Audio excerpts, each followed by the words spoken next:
Hi, this is Torbeck Ashrock III, and welcome back to my adventures of Out of the Abyss. This is Session 2. In our last session, we had broken free with the help of Jareth, the Drow warrior, and we had come across a room with our equipment while Jareth took a few of our companions in the opposite direction. I did not find my chainmail. Instead, I had studded leather armor. Alas, I agreed to continue with our adventure. We were on a structure of some sort that was suspended 500 feet above the ground below, and a series of bridges connected different rooms. As we left the room with our equipment, I led our companions across a bridge, and I was searching to make sure that our route was safe. And I came across a trap plank that gave way, and I fell through. That was, of course, by design. We Duergar are always finding traps of one sort or another. Although it was a 500-foot drop, there was a giant spider's web that broke my fall. And although I was a little bit bumped and bruised, nothing a Duergar cannot handle, I got up and I warned my companions of the trap.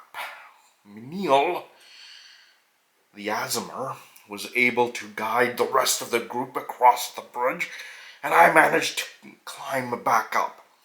In the next room, we heard a commotion, an argument. It was Alvara, our captor, and she was having an argument with someone in the room about getting rid of somebody.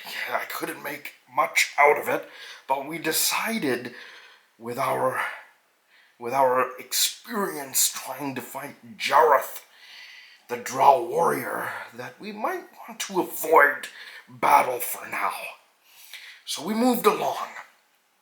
We came across a couple of Quaggoths, and we decided that it was best to try to convince the Quaggoths that Varn, in fact, being a changeling, was Jareth, the Drow warrior, and that he was punishing us and taking us to work detail for the disturbance that was created in the cells the day prior.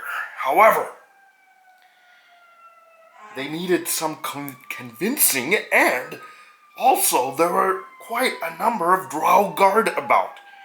However, Varn is very skilled, and he was able to convince the people. There was a contraption that lowered everybody down the 500-foot drop to the ground below. 2 people could go at once, and slowly we all managed to go down. Varn came in after us, and he brought with him my chainmail. He was able to somehow negotiate the rest of our equipment. Boy, was I happy to see my chainmail. And I gave my studded leather armor to Miniel. And that chainmail, it's been handed down to me from my uncles, neighbors, granddads, friends, nephew. It has such significance to it. I just don't feel the same without that chainmail. Anyways, we soon heard commotion above us. Apparently Alvarad had discovered our escape and had attacked Jareth and his group. And not many escaped. Thri was able to jump and somehow survived the fall. Although he was unconscious, we were able to revive him. The Quatoa, Shushar, jumped into the adjoining river. Being a fish-like creature, Shushar was able to survive. However, as we gathered our new companions, we ran, for we heard the drow guard alongside drow warrior were giving chase. Soon we came across what appeared to be a dense forest. However, my Duergar eyes knew better. These were mushrooms. And these weren't just ordinary mushrooms. These mushrooms were quite interesting in that their outer layer behaved like metal. It had the consistency of metal, and their inner layer had the consistency of wood. We soon devised a plan that we would escape along the river, and it would be best if we could construct a boat. So we got working. Fortunately, Miniel was able to somehow produce berries. I may have to talk to her later to discover how she does this, but those berries quenched our hunger and thirst. Soon we were able to create our boat and paddles, and we hopped in and off we were. We discovered that we were actually on a giant underground ocean. After all, we are in the Underdark.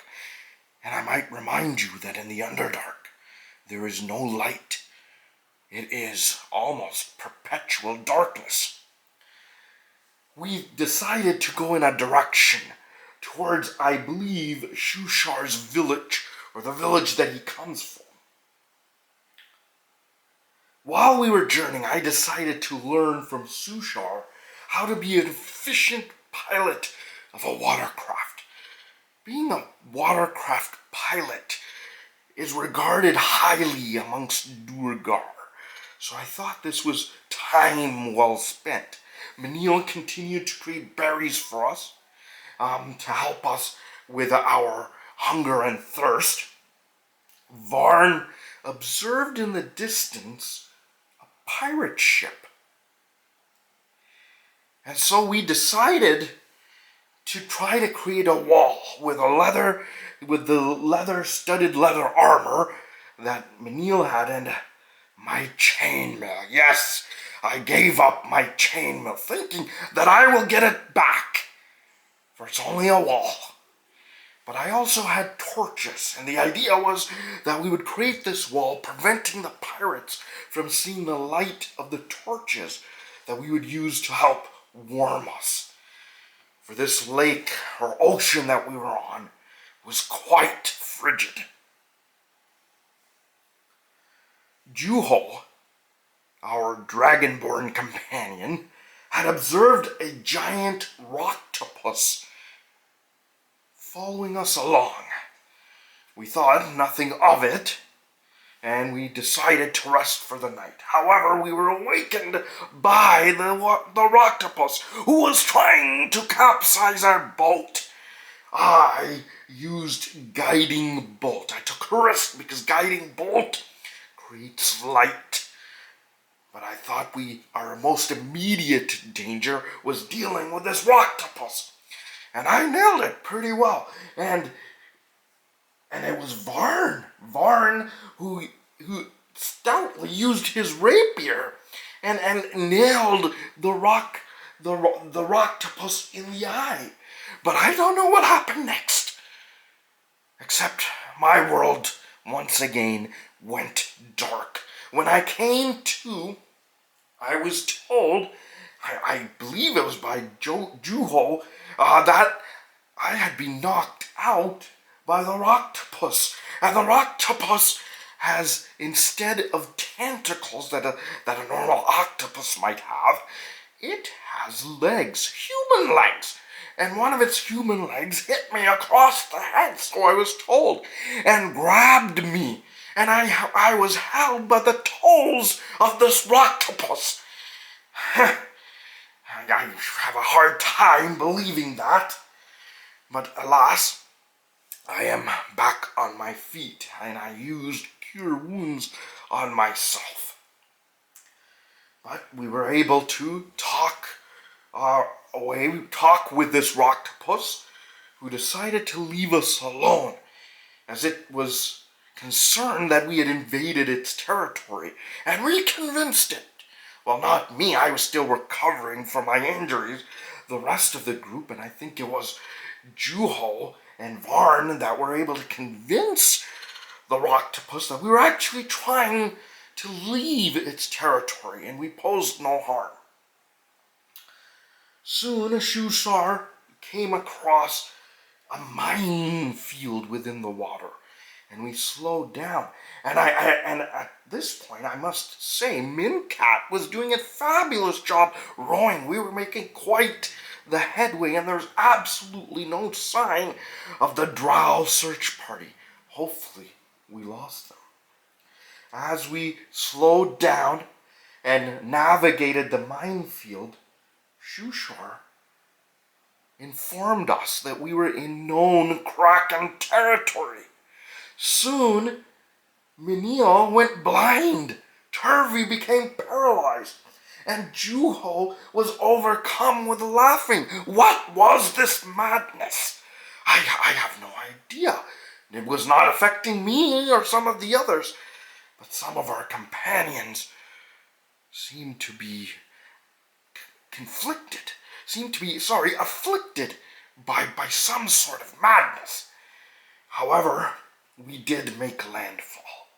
We were informed by Shusar that we were at a village. I believe he called it Slubodov or Slubodorf or something like that. It had a population of 500,000, so Shushar claimed. However, it only looked like a small village to us. But he said there was lots of homes under the water. Perhaps he is right. However, we are going to try to find some rest, and hopefully we've gotten away from the Drow party, and the Rocktopus is going to leave us alone. And perhaps the Kraken was not aware of our passage. We will see. Join me next time, and hopefully I can finally be wearing my chainmail. I want it back. Until next time, take care.